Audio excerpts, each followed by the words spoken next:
Yo, what's going on, guys? It's your boy Humbo here. Today I'm going to be going over my top 5 mistakes made when people are switching to keyboard and mouse.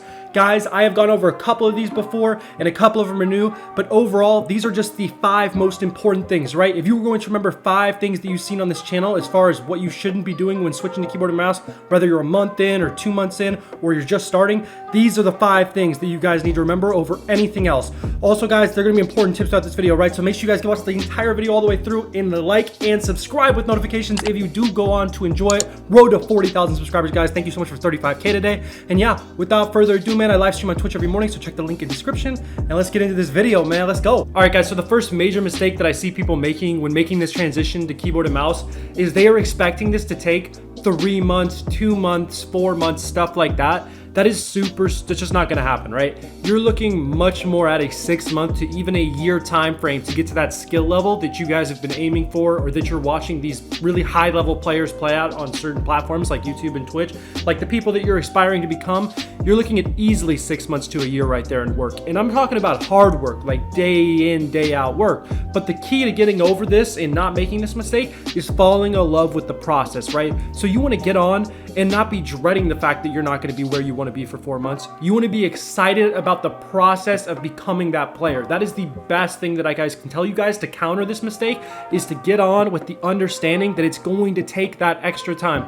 Those YouTubers you see making quick progression videos, 1 month progression, I just switched a week ago, look how fast I got. That's BS. Those guys have been playing keyboard on the side to make videos like that and clickbait you guys for a long time. This is a very common practice on YouTube. I definitely frown upon it. You won't see me doing that on my channel. But what I'm trying to tell you guys is set a realistic goal. It's super big mistake that people make. They set unrealistic expectations. They put all that pressure on themselves then, and it makes them quit or it makes them stop working as hard because they get really demotivated. All right, guys, and the second mistake that I constantly see people making, and this is something for me personally that was definitely a struggle. Like, this is probably one of my main ones if I had to put them on myself, and that is playing way too much creative, right? Getting so comfortable in creative and not converting that out to arena and being willing to take those deaths and those L's in arena and play on that higher ping that you're going to be getting in game as opposed to creative. Because if you guys aren't playing in game enough, right, and you're hiding in creative and you're practicing all your stuff in creative only, even if you're doing box fights and zone wars and you think you're practicing for how arena is going to be,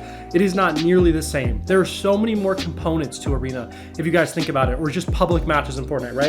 If you're doing box fights, you really don't have to worry about looting people at nearly the same rate. You don't need to worry about healing up in between fights at the same rate. It's all the same couple situations in a box fight, right? Or in a zone war. So you're worrying about those situations. In an actual game, it's constantly developing. Things are constantly changing. Sometimes you have the upper hand in fights or the down hand in fights. Nothing starts out even. There's third and fourth parties. There's just so much more variables to the game once you get out into arena that it is really important that you're playing that at least 50% of your time when you're practicing to learn keyboard and mouse.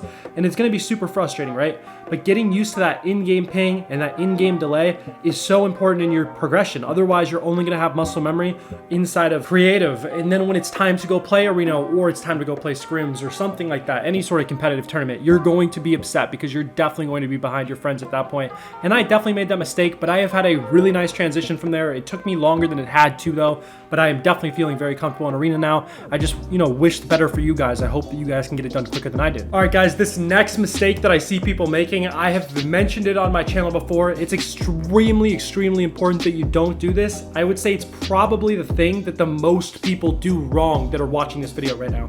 And that is going to be chasing people's keybinds, chasing their sensitivities, chasing their keyboards and mice, just all of these little nuanced things, right? Their monitors, it doesn't even matter. You guys are going after professional players and streamer stuff, right? What is this person's sense? What's their keybinds? Let me try their keybinds. This is not a good strategy unless you were literally just starting, right? I've made some videos that are just like that for beginners where it's like the best beginner keybinds and I go over stuff for them because it is important to have optimal binds. But the mistake that you get into, right, is if you have good binds and you have solid sense, right? You've watched the videos, you've gotten this stuff, you have an okay keyboard and mice, all those things, right?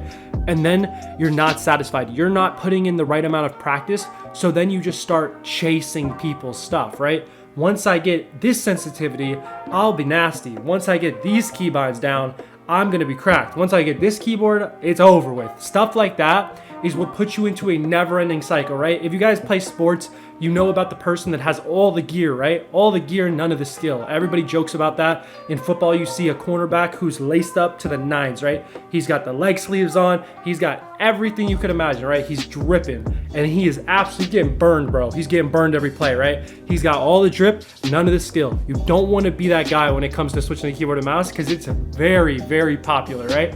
People love to chase the hype, chase the new settings, all this stuff. Now, there's definitely a balance here. You want to be optimal, right? You don't want to be playing with terrible binds or terribly high sense. It's okay to change those things, but you just want to do it at a slow and steady pace. You know, really think through things before you make small changes. Small, well thought out changes over time are completely okay when getting to more optimal binds, better sensitivity, and even upgrading your keyboard and mouse.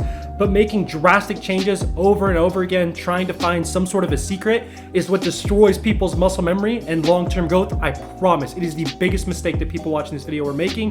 Slow and steady wins the race, guys. Be patient, work with what you got, get the muscle memory down. Let's get into the next mistake, man. All right, guys, another super huge mistake that I see people making. This definitely makes my top 5 list of all the mistakes I've seen, right? And that is that you guys are spending way too much time spectating. I cannot count how many times I watch people play duos and trios only, and they're getting carried by their friends who are still on controller. They're still very, very solid. And they're spending a lot of time spectating, or they're playing zone wars, right? They're doing zone wars and they're just starting. They're not good enough to be doing zone wars, right? They're beginners, okay? And they're playing zone wars with intermediate to higher level players, and they're spending a lot of time just spectating the games out, right? That is not a good way to get your practice in. You guys need to be playing game modes that have automatic respawns, right? Like if you're playing BHE fill or any of those fill game modes, or the 1v1 fills that are now available in creative, you guys aren't going to be worrying about spending all this time spectating, right? Whenever you guys get pieced up, which is obviously going to be happening a lot, you guys can just respawn in these game modes and get right back into the fight. You can be getting way higher amount of repetitions in. You can be diagnosing way more mistakes in your game, holes in your game. Things just go way faster that way. That's why just putting creative in the game made Fortnite such a sweatier game, because people could progress way faster, practice way faster. This is happening again. There's like a second revolution you guys need to see. Don't make the mistake and miss it. That now, first there was just like creative where you could free build and 1v1, and this made people a lot better. Now there's game modes that you can fill into all day, and they will automatically respawn you in non-stop to fight people, fight people, fight people. This is like the second wave if you want to get cracked, and you got to catch it, man. Trust me. Because if you're being complacent and you're not putting in the time in these new game modes, just like when creative came out at first, you are going to get caught bad, bro. There's going to be people who put in the time and recognize the opportunity that they have to improve, and those are going to be the people that take over the competitive scene over the course of this next year as time goes by, and you're going to be wish that you had been grinding it, man. Trust me.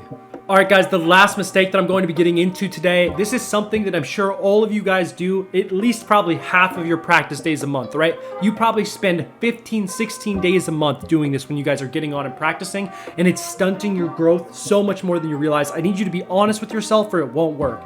How many days do you get on to practice and you were just going through the motions? You're doing stuff that you already know how to do. You're not pushing the bounds in creative while you're building or editing. You're not going into arena trying new techniques. You're not really being hard on yourself and focusing. You have your phone on. You're listening to music on your phone. You're on Twitter in between builds. You're just doing stuff you know how to do, right? Stuff you can do in a leisurely manner and get by. And this is such a big mistake, guys. Jordan himself said you can take 1,000 jump shots a day and you won't get any better if they're bad jump shots, right? If you were taking shots or practicing any sport or keyboard and mouse in this particular example, and you were not practicing with the right technique and the right mindset, you're not focused, it doesn't even count for anything, right? All time isn't equal. Someone can work out in the gym for 2 hours, right? And do it in a lazy manner. And then you can compare that to someone who works out 30 minutes a day, extremely focused. They know exactly what they're in there to do. They're grinding, they're getting through their reps, they're pushing their muscles to their limit. Someone that's doing that is going to get more done in 30 minutes than the other person's getting done in 2 hours. And I'm sure if you guys imagine this as we're talking about keyboard and mouse progression, it's a huge mistake, because if you guys actually work properly every day and you do that for a month, you can get 4 times as good in a month, 5 times as good in a month with the proper practice, the proper push, as opposed to the average person who's going through the motions. That means you can get 4 or 5 months of work done in a month. That's the only way you guys can accelerate your growth. Really reach those goals you have on keyboard and mouse fast as possible. Otherwise, you're just gonna lag behind, man. Trust me. And guys, with that, this is going to conclude this video. I really hope you go on to enjoyed it, man. I hope I brought you some value today. It would mean the world if you guys dropped a sub if I did. Road to 40,000 subscribers. I also live stream on Twitch every single morning if you want to check that out. But yeah, without further ado, I'm going to head out. It's been your boy Humbo. Peace.